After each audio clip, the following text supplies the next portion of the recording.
Olá pessoal, tudo bem? Seja de luz, sejam muito bem-vindos ao meu canal Hook of Victor da Quantum Light. Eu me chamo Pedro Victor. Vamos começar um papo descontraído, né? Que tal? E a minha ideia aqui, originalíssima, é abordar transdisciplinarmente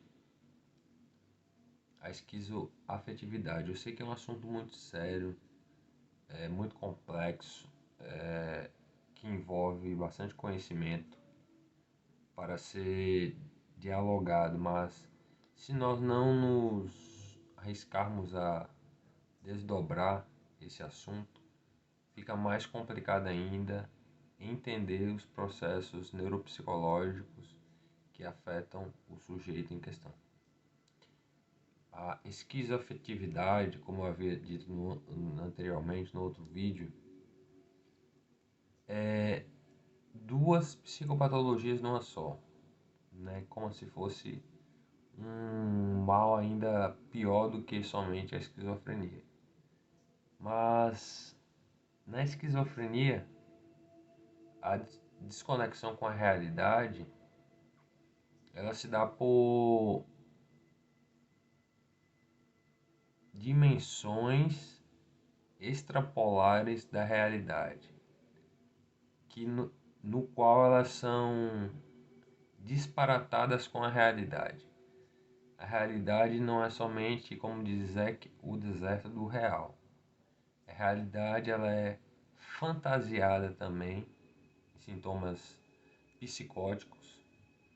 Ela é encarada como uma ideação de juízo de valor, de alguma coisa de coisificação do sujeito e das ideias do sujeito, e uma minimalização da ideia magna que é a realidade, certo? O corpo da realidade, o corpo de luz da realidade, ok? E quando eu digo minimalização, eu quero tocar no assunto de uma polaridade para outra. Primeiro porque minimiza a realidade a ponto de o ego, as fraquezas do ego, se tornarem a, digamos assim, neurastenia da fisiologia psicopatológica, né, a estrutura do corpo como objeto, né, da anticientífico, né, antilógico, né, primeiramente, porque não há lógica nos sintomas psicóticos. O retorno do real para o real, do imaginário real, né, e do real imaginário, se dá pela foraclusão, como diz Lacan, do nome do pai. Isso quer dizer que o nome do pai, o nome do real, ou a casa do santo, Saint-Homme, nome do pé, eles estão tanto em questão de validação para com os desejos, que Hegel vai dizer que o desejo é uma ferida da realidade, como que sem desejo também não se vive, em Lacan, né? O desejo é uma lei, o sujeito desejante é o sujeito que sabe como sonhar e sabe como dirigir suas ambições, né? Na realidade em que vivemos, de capitalismo, de guerra cultural, de transição, de modelos econômicos, de reformação de modelos econômicos, tanto no sentido de Estado e governo. Isso é válido para o mundo inteiro, certo? Quanto como na própria questão societal, de tecnologia social. E os transtornos do humor, né? Os transtornos do humor eu já falei, quer dizer, ansiedade pode vir multifacetada aí com as questões das psicoses, mas certamente, só para fazer uma correção, a esquizoafetividade ela é estruturada com bipolaridade, transtorno do humor e a esquizofrenia, né? É como se fosse uma dupla esquizofrenia, né? Um bicho de sete cabeças.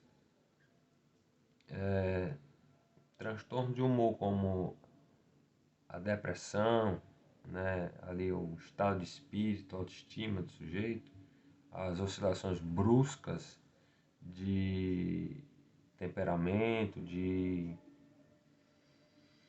estado de existência, é o que vai ali condicionando o sujeito a ficar cada vez mais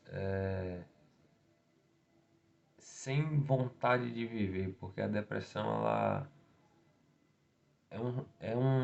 uma patologia, psicopatologia gravíssima que acarreta boa parte da população mundial e que para sua sutura é necessário ter coragem em enfrentar a tristeza, a separação, se desapegar e pensar menos.